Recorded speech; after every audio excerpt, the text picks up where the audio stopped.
everybody. I'm Simmons. This is Philosophy for Where We Find Ourselves, December 7th, 2020. Today, I want to talk to you about finding your footing. And primarily, I want to think about this in terms of our epistemic lives. Now, you'll notice I'm out here in the middle of a river. I've been doing some trout fishing, having no success, unfortunately, but still a wonderful day. As my dad used to say, a crappy day of trout fishing is better than a good day of almost anything else.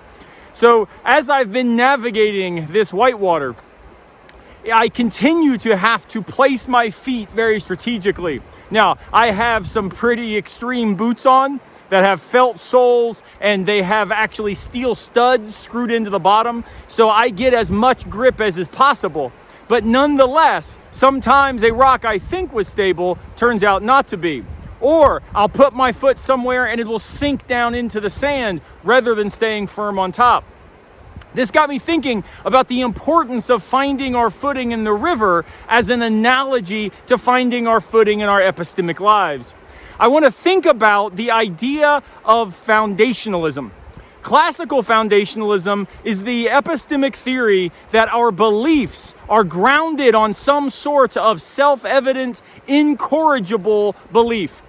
That belief that cannot be challenged, it cannot be doubted, it cannot be revised. And on the basis of those basic beliefs, as they are called, we then build all of our other beliefs on top of them.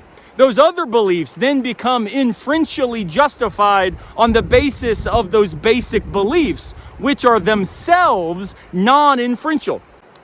Now, contemporary foundationalism rejects that view of having some sort of self-evident, incorrigible, irrevisable basicality.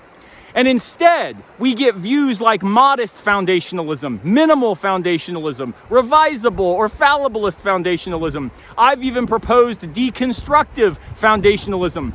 Some of the thinkers that engage in this work are people like Scott Aiken, Robert Aldi, and others like Nicholas Rescher. Now, this work is important because it still understands that there might be some non-inferential basic belief upon which our other beliefs rest. But importantly, those basic beliefs themselves can be rethought, can be contested, revised, re-engaged. We can put question marks after them in light of our further experience and our other beliefs as they form. This is just like when we go fishing. I can put my foot down, but that doesn't mean that I am then stuck there. I put my foot down, and if it turns out that I think it's strong, I will rest on it and try to move. But that doesn't mean it's without risk. I might put my foot there, think it's strong, take a step, and then begin to slide, begin to sink. And in that moment, I now add new content to my experience in order to rethink the foundation upon which I was resting. I think this is extremely important as a lesson for us, not only in our epistemic lives, such that we can always revise our beliefs all the way down, but also in light of the contemporary situation in which we find ourselves, where people seem to think that there are non-negotiables that cannot be challenged. And on the basis of this, they engage others.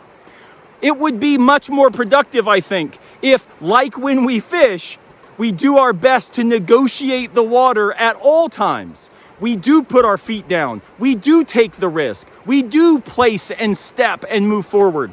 But we also recognize that there are other places where we could put our feet as well. When we engage with that kind of humility, we are likely to stay safe on the river, and we're also probably going to have more productive conversations with others. So let me encourage you to check out modest foundationalism. It's a view that I think has a lot going for it, and while you're at it, try to get on the river and do some fishing. I'll see you next time, unless a piano falls on our heads.